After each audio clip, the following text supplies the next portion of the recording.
요나가 물고기 뱃속에서 그의 하나님 여호와께 기도하여 이르되 내가 받는 고난으로 말미암아 여호와께 불러 아뢰었더니 주께서 내게 대답하셨고 내가 수올의 뱃속에서 부르짖었더니 주께서 내 음성을 들으셨나이다. 주께서 나를 깊음 속 바다 가운데에 던지셨으므로 큰 물이 나를 둘렀고 주의 파도와 큰 물결이 다 내 위에 넘쳤나이다. 내가 말하기를 내가 주의 목전에서 쫓겨났을지라도 다시 주의 성전을 바라보겠다 하였나이다. 예, 오늘은 요나서 2장 1절에서 4절 말씀을 가지고 같이 은혜를 나누고자 합니다. 2장 1절에 보면은 요나가 물고기 뱃속에서 그의 하나님 여호와께 기도하여 이렇게 되어 있습니다. 요나서 2장은 요나가 죽음과 같은 물고기 뱃속에서 하나님께 드리는 기도의 내용입니다. 그 가운데 1절은 결정적인 전환점이 되는 그러한 구절입니다. 여기서 그 물고기 뱃속은 죽음, 시면, 부정, 소외, 절망의 장소로 인간이 도달할 수 있는 최악의 경계선, 또 최후의 경계선을 의미합니다. 인간이 상황이 악화됐을 때의 그 최악이 어디냐고 할 때 요나의 뱃속 같다. 또 최후 마지막 경계선이 어디냐고 할 때에 그 물고기 뱃속 같다 이렇게 말할 수가 있습니다.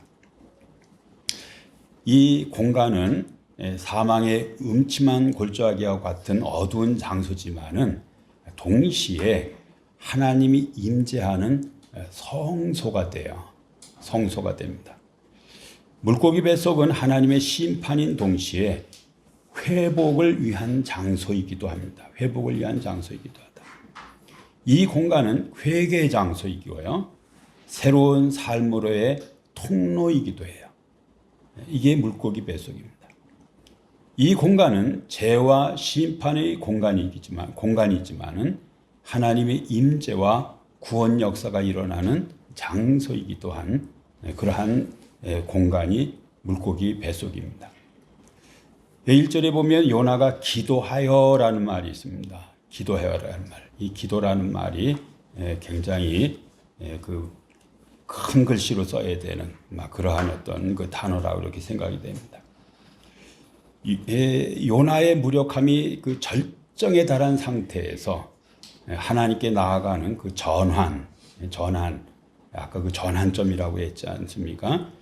그 전환의 어떤 그 순간이 기도라는 말이에요. 기도하여라는 말입니다. 요나가 물리적으로는요, 물고기 뱃속이라는 극한 공간에 있었어요. 그러나 신학적으로는 하나님과 깊은 영적인 만남을 이 물고기 뱃속에서 갖게 됩니다. 그런 의미에서 물고기 뱃속은 하나의 거룩한 회복의 장소라고 말할 수 있어요. 이제 요나는 더 이상 도망자가 아니에요. 그는 모든 인간의 가능성이 사라진 자리에 이르러서 하나님께 기도하는 자로 변화됐다는 거예요. 기도하는 자가 됐다. 이게 굉장히 중요한 말입니다. 요나가 자기 한계를 인정하고 하나님께 부르짖는 순간이 자기 중심적인 불순종에서 하나님 중심적인 신앙으로 전환한 것이라고 이렇게 볼 수 있습니다. 자기 중심에서 하나님 중심으로 바뀐 거예요. 여러분들이 다 묵직한 어떤 근심 걱정들을 다 가지고 왔어요. 다 있습니다. 근데 왜 이게 근심이 될까요? 왜 근심이 되냐면요.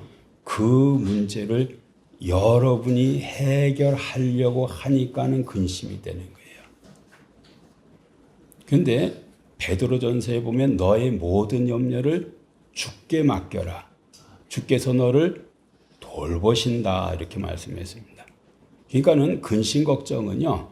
제가 해결할 문제가 아니고 제 책임이 아니고 이제는 누가 해결하고 누구의 책임이 돼요? 하나님의 책임이 되고요. 하나님이 해결할 거예요. 하나님이 해결할 거예요. 그래서 이 기도가 하는 일이 내 중심에서 하나님 중심으로 바꾸는 거예요. 내 중심에서 하나님 중심으로 바꾸는 거예요. 내가 뭘 하려고 하면은요, 다 근심 덩어리예요. 근데 내가 하지 않고 누가 하는 거예요? 하나님이 하시는 거예요. 그럼 근심이 어떻게 됩니까? 사라지게 되는 거예요. 이게 기도가 하는 일이에요. 기도가 하는 일이에요. 제가 칼빈 주석을 이렇게 보니까 칼빈이 이런 얘기를 했습니다. 요나가 물고기 뱃속에서 기도하여라고 말할 때에는, 요나가 물고기 뱃속에서 기도하여라고 말할 때에는 그의 마음에 어떤 용기가 솟아나고 있었음을 먼저 나타내 주는 것이다. 뚝 지나가서 하나님께서 우리를 심히 괴롭히실 때야말로 기도하기에 적합한 시간인 것이다. 그러나 우리의 대부분의 사람들이 그들이 마음이 평온할 때를 제외하고는 즐거이 기도하지 못한다는 것을 알 수 있다 그랬습니다. 요 구절을 칼빈이 주석을 하면서 요런 것을 이제 캐치해낸 거예요. 요나에게 그 마음에 어떤 용기가 솟아나고 있었다. 용기가 솟아나고 있었다. 그것을 여기서 나타내주고 있다. 지금 완전히 죽음을 방불하는 물고기 뱃속에서 그런 사건을 지금 요나가 경험을 하는데, 이 요나에게 어떤 용기가, 마음의 용기가 생겼어요. 이거 굉장히 중요한 거예요. 어떤 용기예요, 이게요? 기도해야 되겠다는 생각이에요. 기도하면 살겠다는. 기도하면 살겠다는 생각을 한 거예요. 기도하면 살겠다. 여러분이 이 마음이 생기면요, 살 길이 열린 거예요. 살 길이 열리는 거예요. 기도하면 살겠다는 생각. 어떤 마음의 용기가 솟아났다. 어떤 마음의 용기가 솟아났다. 하나님이 여러분을 괴롭히실 때가 기도하기에 적합한 시간이다. 여러분 괴로운 거 있죠? 마음이 괴롭잖아요. 이 어떤 시간이에요? 기도하는 시간이에요. 기도하라는 시간이에요. 낙심하고, 그 어떤 그 절망하고, 또 책임 전가하고, 어떤 남 비난하고, 이럴 시간이 아니라 뭘 하라는 시간이에요? 기도하라는 시간이에요. 기도에 대한 용기가 솟아났다. 성기가 솟아났다. 기도는 인간의 연약함과 하나님의 능력 사이를 잇는 통로예요. 우리는 능력이 없어서 이 일을 해결을 못해요. 이 어떤 능력이 와야 돼요. 그 통로를, 그 능력이 오는 통로를 우리가 가져야 되는데, 그게 기도인 거예요. 그게 기도인 거예요. 우리의 힘으로는 우리의 문제를 해결할 수가 없어요. 없어요. 그래서 하나님으로부터 능력이 와야 되는데, 그 능력의 하나의 어떤 그 채널, 통로가 뭐냐면 이게 기도라는 거예요. 이게 기도라는 거예요. 또 기도는요, 장소나 조건에 제한이 되지 않아요. 고통의 심연 속에서 하나님을 향하여 할 수 있는 통로가 이게 기도예요. 기도는 하나님의 능력과 은혜를 요청하는 인간의 전적인 의존성의 표현. 여러분들이 그냥 손을 이렇게 바짝 들었다는 말인데, 하나님의 내 힘으로는 해결 안 된다는 걸 인정합니다. 그래서 하나님이 하셔야 됩니다. 요런 고백이 뭐냐면요, 여기 기도예요. 요 마음으로 하는 거예요. 요나가 어떻게 살아나와요, 여기서요? 어떻게 빠져나와요? 어떻게 이걸 해결해요? 안 된다는 거예요. 그래서 하나님을 전적으로 내가 의존합니다. 이제 이 문제가 해결되는 어떤 그 길은 하나님밖에 없습니다. 하나님밖에 없습니다. 하나님밖에 없습니다. 이게 뭐예요? 이 기도 이거예요. 아멘. 하나님밖에 없습니다. 하나님밖에 없습니다. 하나님은 물고기 뱃속이라는 좁고 어두운 공간에서조차 요나의 기도를 들으시고 응답하시는 분이에요. 여러분의 사정이 그냥 너무 비참해. 너무 형편없어. 근데 그 자리에서 한 기도를 들으시는 분이 하나님이시라고. 사람은요, 여러분이 이렇게 그냥 별 볼 일 없어졌다 그러면 그냥 밟아버려, 그냥. 여러분의 얘기를 외면해요. 근데 하나님은 어땠어요? 그러한 상황에서 하는 기도를 들으시는 분이시라니까. 들으시는 분이시라. 그리고 응답하시는 분이에요. 하나님의 임재요, 장소 구애되지 않아요. 여러분이 처하는 가장 어두운 장소가 하나님을 만나기에 제일 좋은 장소예요. 제일 좋은 장소예요. 제일 좋은 장소예요. 제일 좋은. 저 같은 경우 몇 번 간증했잖아요. 그냥 훈련소에서 그냥 미래가 암담할 때 쭈그리고 앉아서 한 기도, 막 이런 것들을 하나님 들으신다니까요. 그 성소에서한테는 요나는 물고기 뱃속의 성소예요. 여러분이 다 그런 게 있다니까요. 있어야 된다니까요. 다 있어야 되는 거예요. 물고기 뱃속은 외형적으로는 심판의 장소이지만요, 신학적으로는 구원의 전환점이 되는 그러한 장소의 전환점이라는 거예요. 굉장히 중요한 거예요. 여러분의 인생이 한 번 뭐가 바뀌어야 돼. 한 번 뭐가 바뀌어야 되는데 그 바꾸는 게 기도가 하는 거예요. 여러분이 그냥 지한 어떤 고난의 시간을 계속 걸어가잖아요. 이걸 한번 바꿔야 되잖아요. 새로운 무대를 어떤 얻어야 되잖아요. 그거 어떻게 하는 게 기도가 하는 거라니까요. 기도가 여러분의 어떤 그 삶을 어떤 그 바꿔놔 버려요.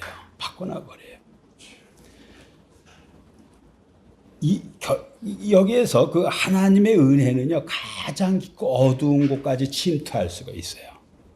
여기 물고기 뱃속에 뭐가 들어가고 있어요? 하나의 은혜가 들어가고 있어요. 은혜가 들어가고 있어요. 여기 1절의 이 표현은 아주 의미 있는 표현이에요. 요나가 물고기 뱃속에서 그의 하나님 여호와라는 표현을 써요. 그의 하나님 여호와. 그의 하나님 여호와. 하나님하고 어떤 관계라는 거예요? 개인적인 친밀한 관계, 독특한 관계. 이것을 요나가 어떤 거예요? 옛날에는 이걸 잊고 살았어요. 외면하고 살았어요. 근데 지금은 어떻습니까? 이것을 기억하는 거예요. 하나님은 어떤 하나님이에요? 나의 하나님이에요. 나의 목자예요. 나의 방패예요. 나의 요새예요. 나의 피할 바예요. 나의 하나님이시라니까요. 그 하나님께 기도했다는 거예요. 기도했다는 거예요. 그 하나님 앞에 기도를 드렸다. 하나님 여호와께 기도를 드렸다. 요나의 불순종과 도피에서 회복과 순종으로의 그 전환, 이것이 지금 이 물고기 뱃속에서 일어나고 있는 거예요. 일어나고. 요나의 기도는 불순종의 자리에서 하나님과의 관계 회복으로 가는 신앙적인 그 전환점이에요. 전환점. 구원의 시작이에요. 구원의 시작이에요. 여기서 여러분이 그 하나 기억해야 될 말은 전환점이라는 말, 전환점. 터닝 포인트라는 거예요. 터닝 포인트. 결정적 전환점. 하나님께 나아가는 전환의 순간이에요. 자기 중심의 불순종에서 하나님 중심의 신앙으로 전환하는 거예요. 물고기 뱃속은 심판의 장소이지만 신학적으로는 구원의 전환점이에요. 불순종과 도피에서 회복과 순종으로 전환하는 거예요. 불순종의 자리에서 하나님과의 관계 회복으로서의 신앙적 전환점이에요. 전환점. 뭘 바꾸는 거예요. 뭘 바꿔야 돼요. 바뀌어져야 돼요. 이거 하는 게 뭐가 하는 거라고요? 기도가 하는 게 기도가 하는 거예요. 김덕선이라는 목사님 그 글에 이런 글이 있어요. 하나님은 요나를 위해 특수학교의 문을 열고 강제로 입학을 시켰다. 바로 물고기 뱃속 학교이다. 첫 번째 교과목은 기도다. 기도의 중단은 영혼의 죽음이며 하나님께 죄를 짓는 것이다. 불순종하는 성도의 특징은 기도하지 않는다는 것이다. 만약에 기도 생활이 중단되었다면 틀림없이 불순종의 삶을 살고 있다는 것이다. 그랬어요. 그 강제로 입학을 시켰는데 물고기 뱃속 학교에 입학시켰다. 거기에 뭘 가리켜요? 기도 가리켜. 기도 안 하는 사람 대개 불순종의 삶을 살기가 쉽다는 거예요. 불순종의 삶을 살기가 쉽다. 2절에 보면은요, 이르되 내가 받는 고난으로 말미암아 여호와께 불러 아뢰었사옵더니 주께서 내게 대답하셨고 내가 수월의 뱃속에서 부르짖었더니 주께서 내 음성을 들으셨나이다 그랬습니다. 2절부터는요. 이제 본격적으로 회개의 기도가 시작되는 그러한 본문이에요. 2절은 그 평행법이라는 게 있어요. 파라렐. 그 앞에서 그 문장을 내가 고난 중에 여호와께 부르짖었더니 그가 내게 응답하셨다. 요걸로도 끝나는데 이것을 반복 강조해서 어떤 확증하는 어떤 문학적 기법이 평행법이에요. 내가 수월의 뱃속에 부르짖었더니 주께서 내 음성을 들으셨다. 똑같은 내용을 다른 단어 문장으로 또 다시 표현한 거예요. 내가 고난 중에 여호와께 부르짖었더니 내가 수월의 뱃속에서 부르짖었더니 그가 내게 응답하셨다. 주께서 내 음성을 들으셨다. 이게 2절이에요. 2절이에요. 여기서 고난은 죽음 직전의 압박과 절체절명의 위기, 물고기 뱃속에 이게 갇혀 있는 거죠. 갇혀 있는 거죠. 그런 상황을 이렇게 말해요. 고난은요, 인간을 하나님 앞으로 돌아오게 하는 촉매제가 되게 해요. 우리가 자꾸 어려운 일을 너무 많이 당하면요, 조금 양심 있는 사람 자기 성찰을 하게 돼요. 자기를 돌아본다니까. 내가 뭐가 잘못됐나? 또 내가 이렇게 살아도 되는 건가 하는, 또 뭘 고쳐야 될까 하는 그 자기 성찰을 하게 돼요. 이거 우리는 회개라고도 말해요. 자기를 이런 게 있어야 돼요.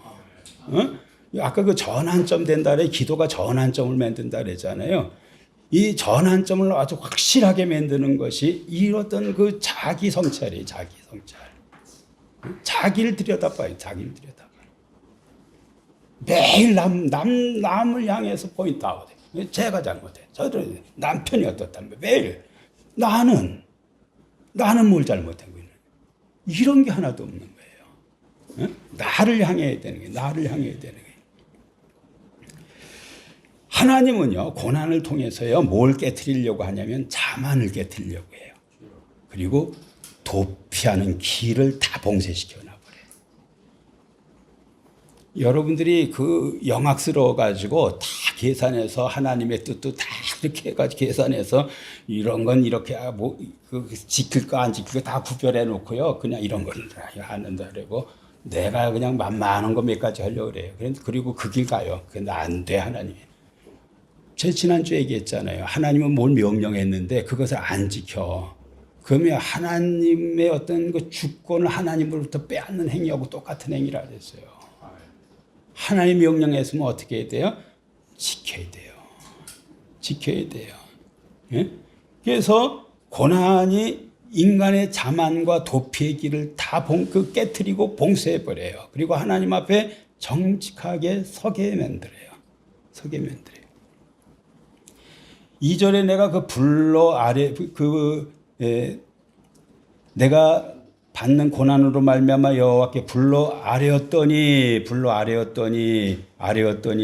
하나님 불렀다 이런 표현 썼지만은 이 말은요, 자기 전체를 내던지는 절규 소리하고 똑같은 거예요.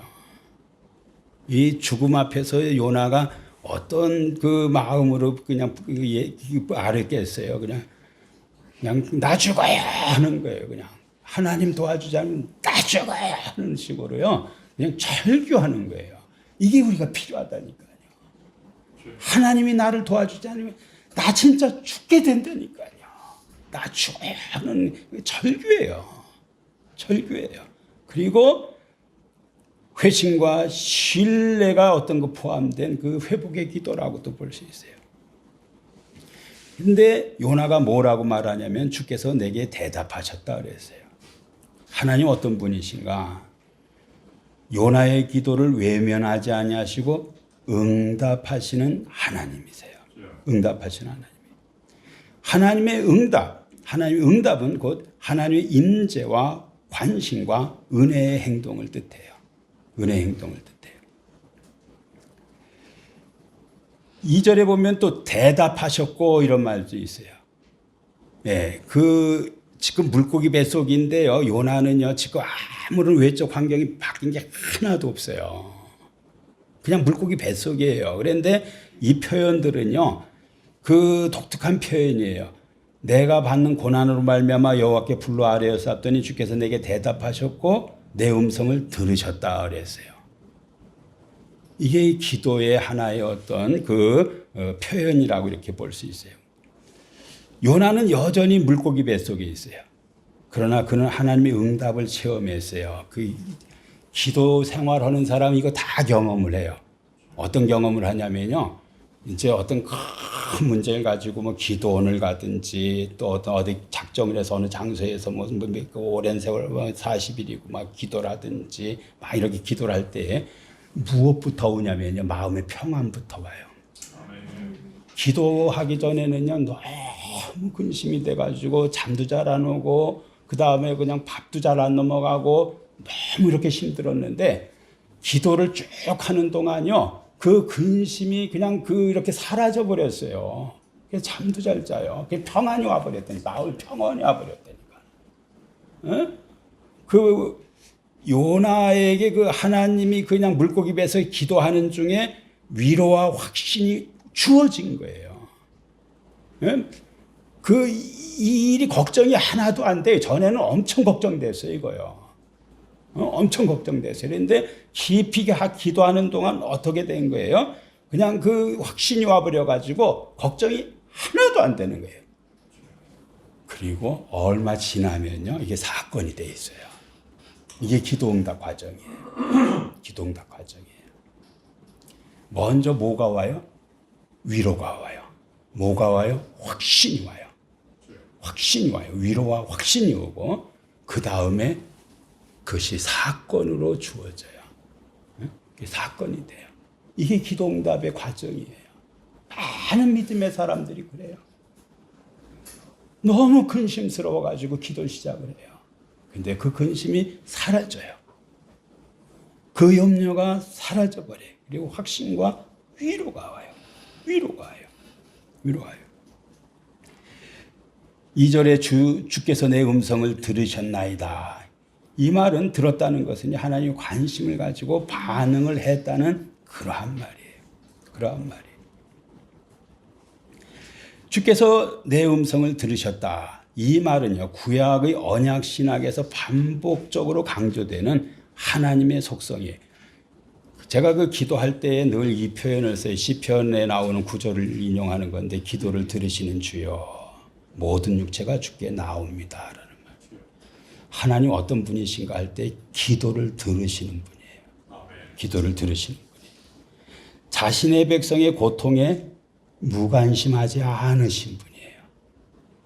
들으셨다는 것은요, 청각적 인식이 아니에요. 응답과 구원을 전제하는 행위적 청취예요. 행위적 청취.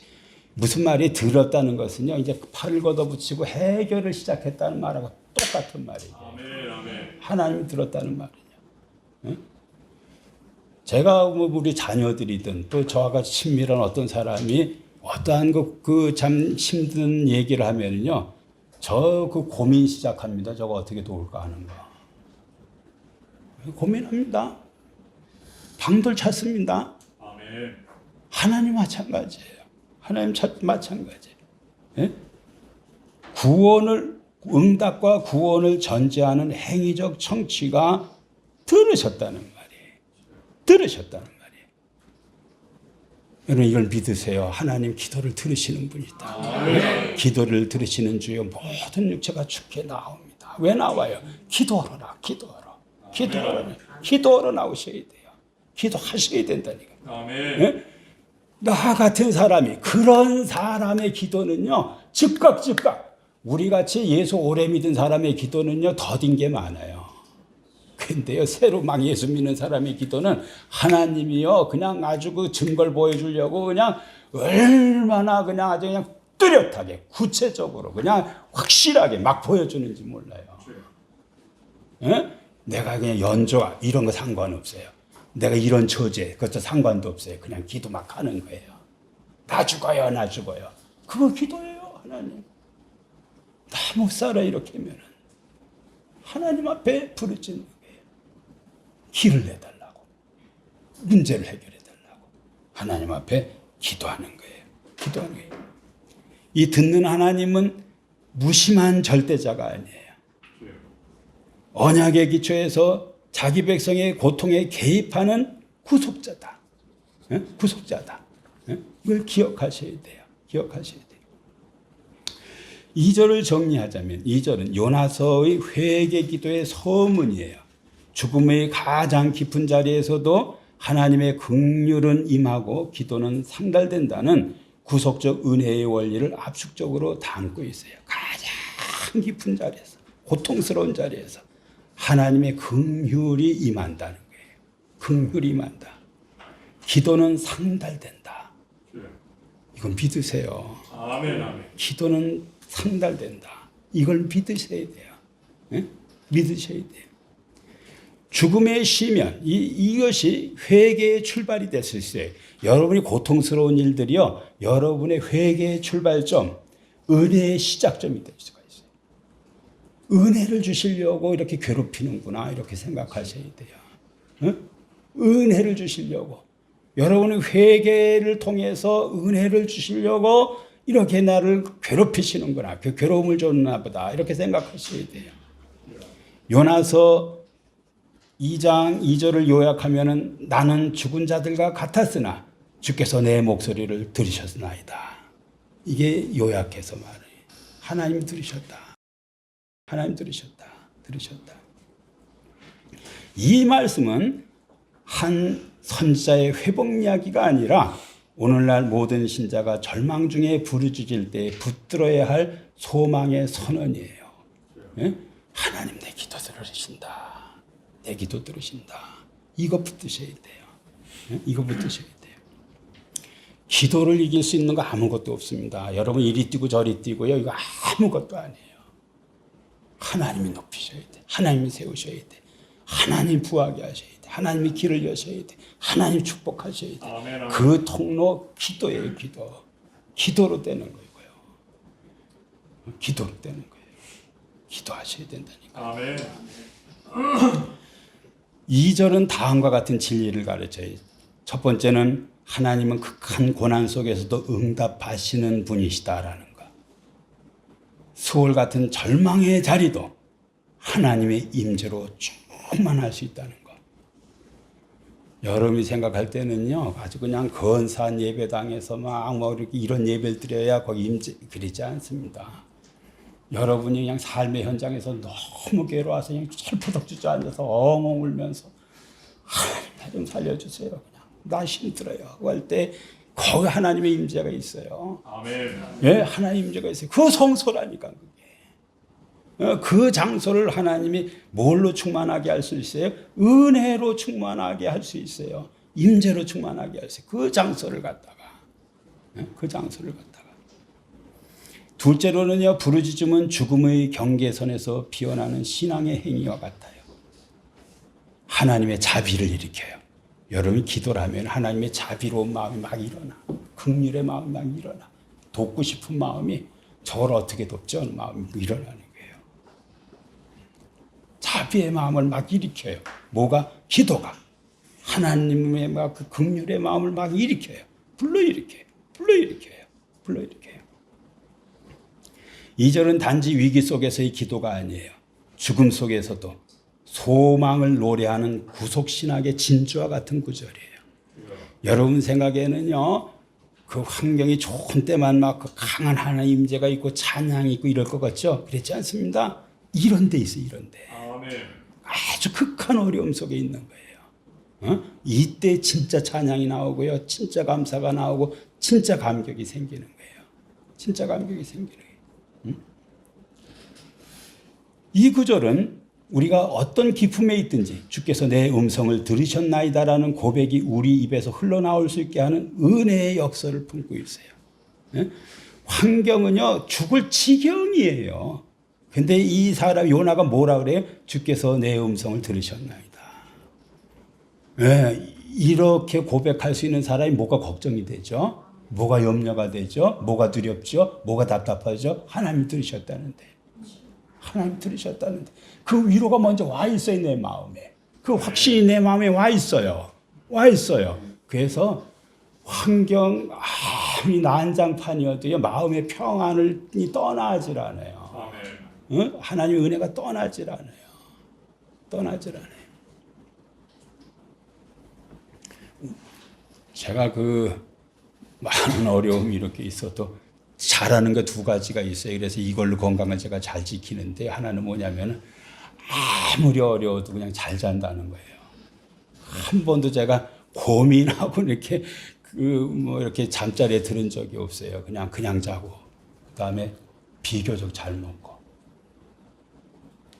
근데 이게요, 저 맨 처음부터 이런 게 아니에요. 제가 그냥 고등학교 졸업하고 막 대학 입시 잘 안 되고 막 해가지고 먹는 게 매일 채해가지고 책 꺼내는 할머니한테 매일 책 꺼내러 다니고 활명서 막 이런 거 매일 붓고 살듯이 이렇게 살았어요. 그런데 베드로전서 5장 5절 이하의 말씀을 제가 어느 날 새벽에 응답받았어요. 너희 모든 하나님께서 교만한 자를 대적하시되 겸손한 자들에게는 은혜를 주시느니라. 그러므로 하나님의 능하신 손 안에서 겸손하라. 때가 되면 주께서 너희를 높이시리라. 너희 모든 염려를 주께 맡기라. 이는 주께서 너를 돌보심이라. 이 베드로전서 5장에 있어요. 그 새벽에 그 말씀을 응답받고요. 제 일생의 염려 대부분을 다 하나님 앞에 맡겨버렸어요. 그래서 진짜 험한 세월을 제가 많이 보냈는데도요, 잠 하나는 잘 자요. 제가 타고나면서 건강이 그런 줄 알더라고. 우리 둘째하고 통화를 했는데, 아버지가 그냥 빌빌거리고 아픈 걸 별로 못 봤다니. 그 은혜입니다. 제가 그런 은혜를 안 받았으면요, 위암이 발생해서 죽었을지도 몰라요. 하나님 은혜 안 받았으면요, 그 평안이 저한테 안 왔으면요, 그런 위로가 저한테 안 왔으면요, 그 확신이 저한테 안 왔으면 저 죽었어요. 여러분 마찬가지입니다. 여러분이 왜 책임을 져요? 못 져요, 여러분. 하나님이 맡기세요. 기도해요. 그냥 하다 보면요, 기도를 하다 보면 내 짐이 아닌 게 돼요. 그게 기도예요. 하나님의 어떤 능력을 신뢰하세요. 하나님에게 맡기세요. 하나님에게 맡기세요. 3절에 보면은 주께서 나를 깊음 속 바다 가운데 던지셨으므로 큰 물이 나를 둘렀고 주의 파도와 큰 물결이 다 내 위에 넘쳤나이다 그랬습니다. 주께서 나를 바닷속 깊은 가운데 던지셨으므로 그랬습니다. 요나, 이게 굉장히 중요한 거예요. 굉장히 중요한 건데요. 요나를 바다에 던진 건 누가 던졌어요? 선원들이 던졌어요. 근데 누가 던졌다고 말해요? 주께서 나를 바닷속 깊은 가운데 하나님이 던졌다. 이 하나님 섭리를 믿는 건데요. 섭리를 믿는 사람은 고민이 없어집니다. 하나님이 했다고 생각하는 거. 하나님이 했다고 생각하는 거. 이 섭리를 믿는 거예요. 하나님의 주권을 믿는 거예요. 크로스비라는 찬양, 파니 크로스비라는 찬양 작사가에 대해서 제가 말씀드렸는데, 그 사람이 어마어마한 맹인 되는데 돌팔이 의사 때문에 맹인 됐어요. 그런데 이 사람들은 스코틀랜드 장로교 신학의 영향을 받아가지고요, 할머니, 어머니, 아버지가 하나님의 주권, 이 섭리를 믿어요. 하나님이 했다고 생각해. 의사가 그랬지 않고. 그래서 불평하지 않습니다. 얼마 후에 아버지 죽습니다. 이 파니 크로스비의 어머니하고 시어머니, 할머니하고 이제 대화하는데요. 이것도 섭리로 받아들여. 하나님이 했는데 나쁜 일이 뭐가 있겠느냐, 막 이런 식으로. 다 그걸 긍정으로 받아요. 사건은 다 부정인데 다 긍정으로 받아. 왜? 하나님이 했다고 생각해. 하나님이 했다고 생각해.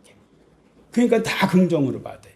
나중에 어떻게 됐습니까? 이 사람이요, 이 찬송가 여기 몇백 곡 중에요, 그냥 손에 꼽히는 작가 몇이 나오는데 그 중에 하나예요, 이 사람이요. 파니 크로스비가. 언젠가 제가 요한복음 설교하면서 이 설교를 한 적이 있어요. 섭리 믿는 거예요. 요셉 있죠. 요셉이 형들이 웅덩이에 빠뜨리고 노예로 팔아버리고 또 감옥에 가고 막 이러잖아요. 나중에 요셉이 형제들한테 하는 얘기가 있어요. 당신들은 나를 해하려 하였으나 하나님은 그것을 소원으로 바꿨다 그랬어요. 누가 여길 보냈다고 말하고 있어요? 형이 보낸 게 아니라니까요. 누가 보냈어요?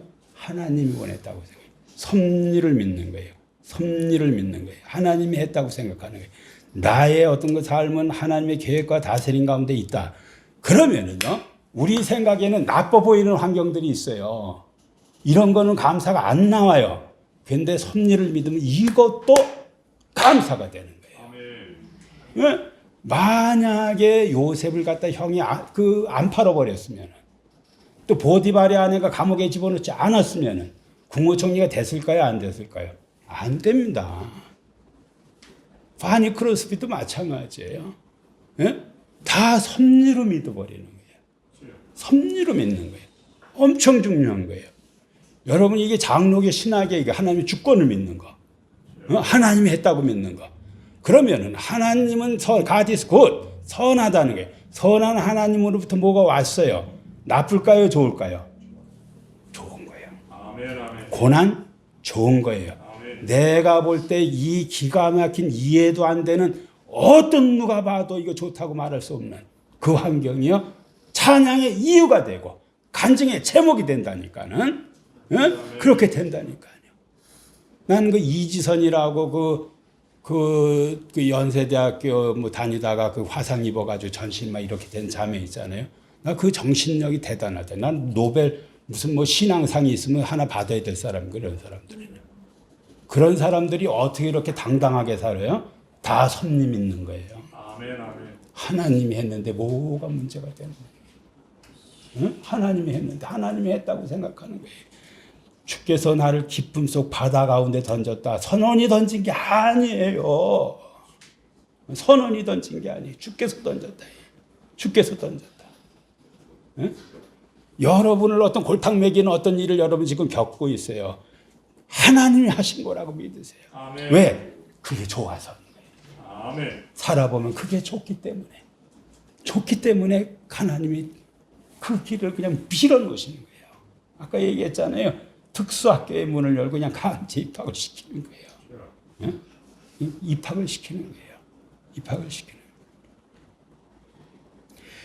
하나님과의 교제가 끊긴 것처럼 보이는 아주 어두운 상황에서도요, 여전히 하나님의 임재가 미치고 회복의 가능성이 남아 있다는 것을 여기에 이제 이런 표현들이 다 이렇게 말하는 거예요. 기쁨 속 바다.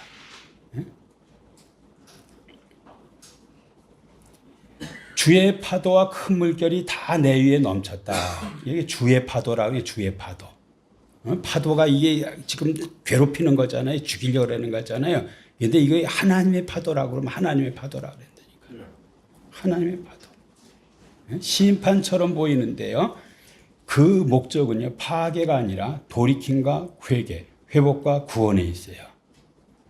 이 물결은 요나를 죽이려는 것이 아니라 물고기 뱃속이라는 보호의 공간으로 그들을 인도하는 수단이 돼요.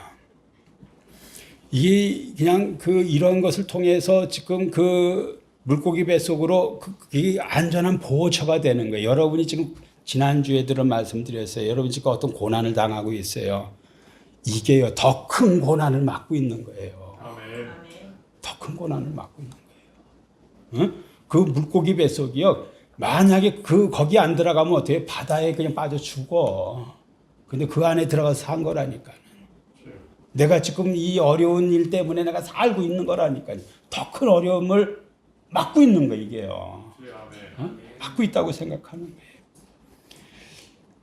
이런 어떤 물고기 뱃속이라는 보호된 공간으로 요나를 인도하는 수단이 돼요. 뭐가? 물결이. 주의 파도가. 이러한 표현을 신학적으로요, 리뎀티브 저지먼트, 구속적 심판이라 그래요. 리뎀티브 저지먼트, 구속적 심판이라 그래요. 심판은 굉장히 안 좋은 거예요. 여러분을 어떤 단죄해가지고 벌 주는 거예요. 그런데 그 앞에 리뎀티브, 구속적인, 구원적인 이런 표현이 있어요. 여러분을 구원하려고 심판하는 거예요. 구원하려고 심판하는 거예요. 하나님께서 죄에 대해서 심판하실 때 그것이 단순한 파멸이나 형벌로 끝나는 것이 아니라 돌이킴, 회개, 구원, 회복으로 이어지도록 의도된 심판을 갖다가요 리뎀티브 저지먼트라고 말해요. 요게 요나가 당한 거예요. 요나가 당한 거예요. 우리 대부분 믿음의 사람들은요 다 리뎀티브 저지먼트, 구속적 심판을 받아요. 여러분들이 하나님의 뜻대로 행하지 아니하고 자행자지한다 그랬잖아요. 내 마음대로 막 한다 그래요. 그럴 때 하나님이 여러분을 심판하는데 그 심판은 여러분을 파멸시키려고 하는 것이 아니라 여러분을 돌이키려고 하는 거죠. 회개케 하려고 하고 구원을 주려고 하고 회복시키려고 하는 그런 의도를 가진 심판이에요. 벌 주기 위한 것이 아니에요. 더 깊은 은혜와 구속의 자리로 인도하기 위해서 심판을 사용하는 거예요. 고난 속에서 요나는 회개하고 부르짖으며 다시 사명을 감당하게 되는데 이게 리뎀티브 저지먼트, 구속적 심판이에요. 구속적 심판이에요. 구속적 심판이에요.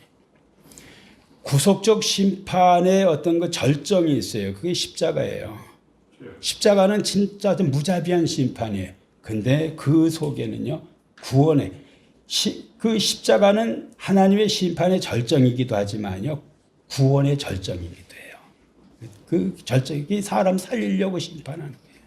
심판하는 거예요. 하나님의 징계나 고난이 반드시 하나님의 버림을 뜻하지 않아요.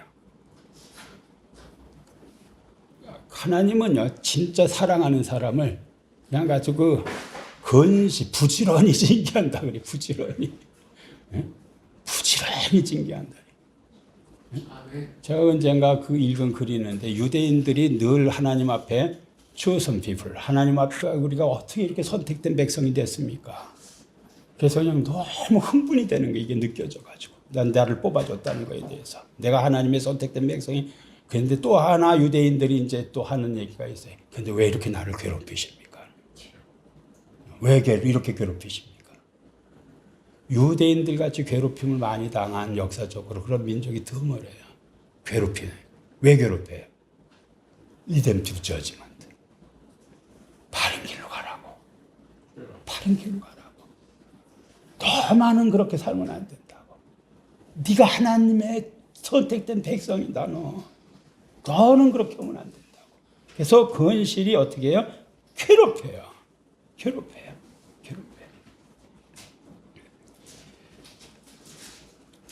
3절은 하나님의 징계와 회복과 부르심으로의 그 초대라고도 볼 수 있어요. 초대라고 볼 수 있어요. 네, 여러분이 어떤 그 괴로움을 당하고 있습니까? 하나님 여러분을 초대하고 있어요. 아멘. 은총으로 막 초대하는 거, 회개로 초대하는 거예요. 새로운 어떤 미래로 초대하는 거예요. 네? 그러지 않으면 여러분이 안 돌아서거든요. 자기 성찰이 얼마나 어려운데 안 해요. 여러분이 잘 나가요? 뭐라 그러겠어요? 나 좀 뭐라 그러지. 나같이 좀 하라고. 나같이 좀 하라고 막 그러지. 근데 어려운 일 겪으면 어떻습니까? 내가 잘못했습니다. 내가 죄가 허물이 많습니다. 이러잖아요. 응? 내한테 목회를 좀 배우라고. 이러지 않겠어요? 잘 나가면. 근데 진짜 내가 어려워요. 자랑할 게 뭐가 있어요? 나를 성찰하기도 바쁜데 남한테 뭘 지적질을 해요? 그렇게 돼요. 진짜 그렇게 돼요. 그렇게 돼요. 그 다음에 마지막 4절입니다. 내가 말하기를 내가 주의 목전에서 쫓겨났을지라도 다시 주의 성전을 바라보겠나이다 하였나이다 그랬습니다. 이 4절은요. 요나의 내면에서 벌어지는 신학적 전환점의 정점이에요. 요나의 마음이 여기서 막 바뀌고 있어요. 마음이 바뀌었다는 굉장히 중요해요. 마음이 바뀌었다는 것. 내가 말하기를 주의 목전에서 쫓겨났을지라도 다시 주의 성전을 바라보겠다 하였나이다. 그래서 여기서 마음이 변화된 거예요. 변화되고 있어요. 주의 눈앞에서 쫓겨났다. 하나님의 임재와 관계가 그 파괴된 것을 상징해요. 죄로 인해 하나님과 단절된 인간 존재의 전형적인 자각이야. 내가 하나님으로부터 그냥 쫓겨난 존재구나 이런 게. 쫓겨난 존재고 내가 그렇게 말을 안 들으니까 하나님이 쫓아냈구나. 이걸 자각한 거예요. 자각한 거예요. 하나님의 임재로부터 철저히 분리된 상태, 영적으로 사망한 상태라고 자기 자신을 고백해요. 그러면 대부분의 사람들은요, 이때 낙담을 해버려 가지고요, 기도고 뭐고 안 해버려요. 그래서 세상으로 막 살아버리고 그냥 망해버려요. 근데 요나의 위대성이에요. 이 한글 성경에는 번역이 안 됐는데 영어 성경에는 yet라는 yet, 다른 말로는 but, 그러나라는 그 접속사가 붙어 있어요. Yet I will look again for your holy temple. 그러나 오히려 계속해서 다시 나는 주의 성전을 바라보겠나이다. 이 요나의 위대성이에요. 제가 시편을 한 5년 정도 한 것 같아요. 제가 1장부터 150장까지요. 제가 그 이성기 장로님, 이장원사님 새벽에 매일 오셨을 때가 있어요. 그 1년 동안 그냥 다 했어요, 이거를요. 그리고 한 2년 이상을 거기서 중요한 시편을 우리 성도들과 제가 나눴어요.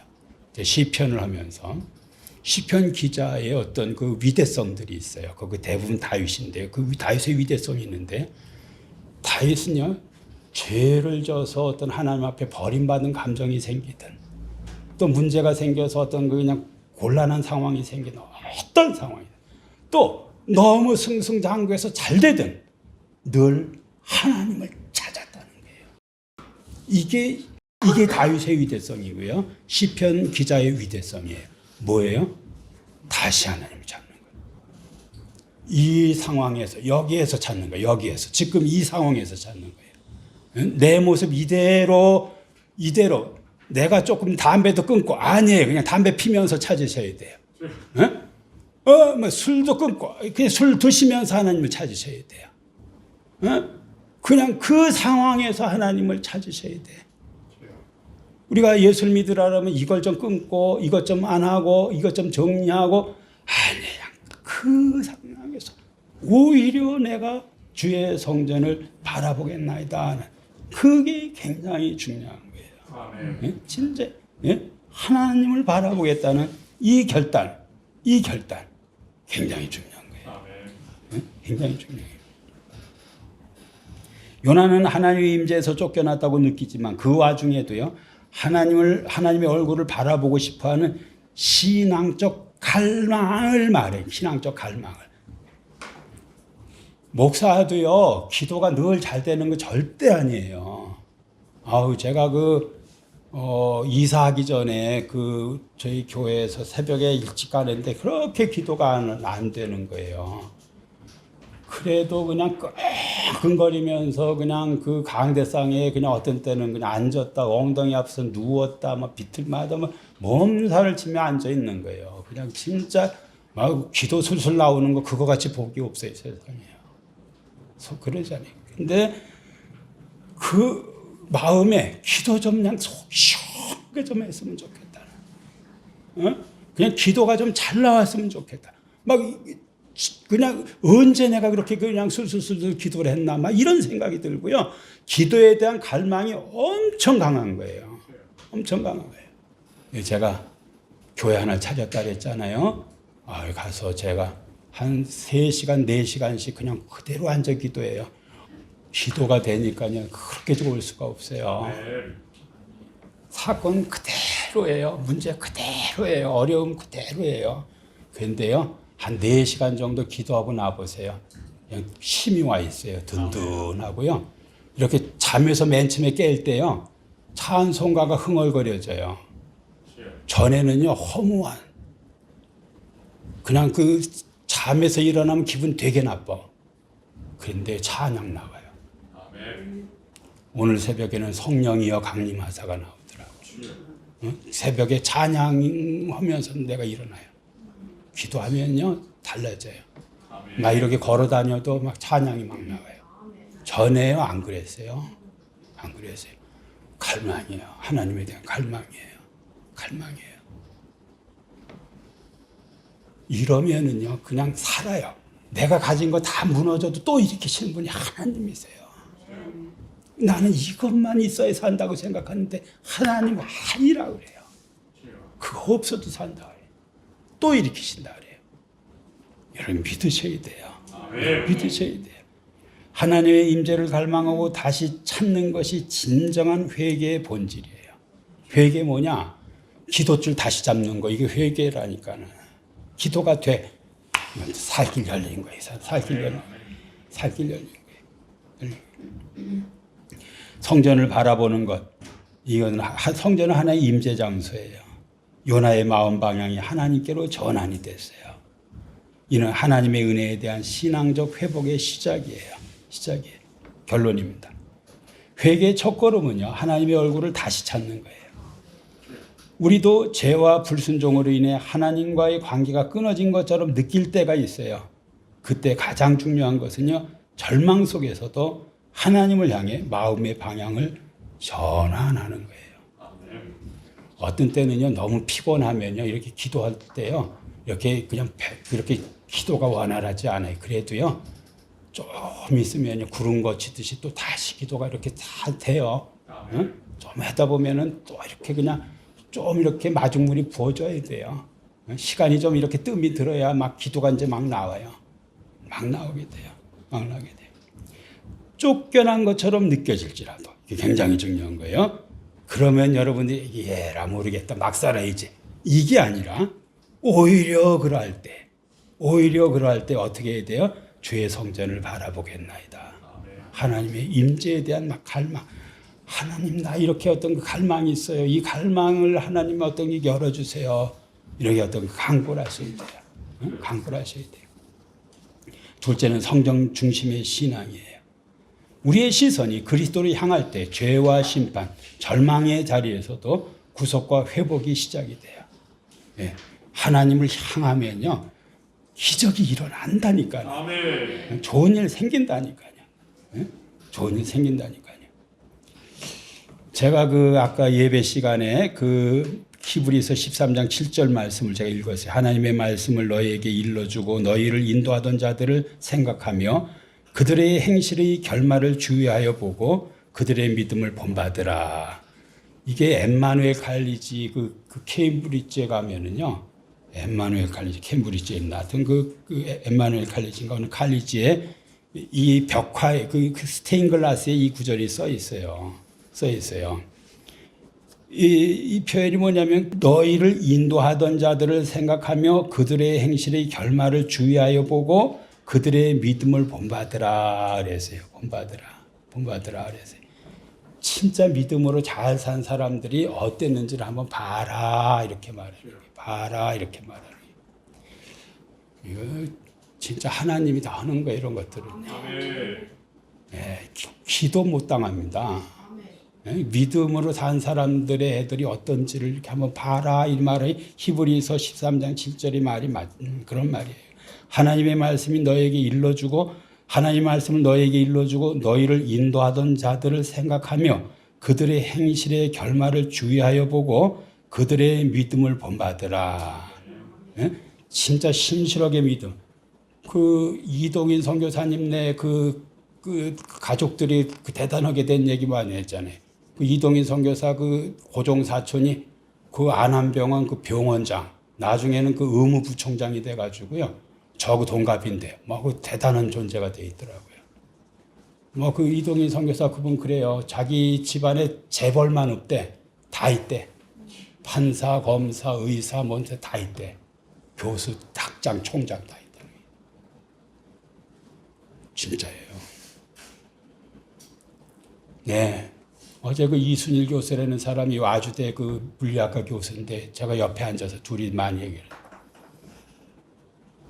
자기 과에 물리학과에 40명이 오는데 15명 정도의 애들이 진짜 물리학 때문에 오는 애들이 있고요. 요 애들이 진짜 좋아서 물리학 한 애들은요, 성공 안 한 사람이 한 명도 없대요. 자기가 좋아서 물리학을 하러 온 사람 치고 성공 안 한 사람이 한 사람도 없대요. 진짜 좋아서 하는 사람을 당할 수가 없다. 당할 수가 없다. 다 중견, 무슨 중소기업에 무슨 사장 됐다, 이런 얘기를 막 하시더라고. 하겠습니다.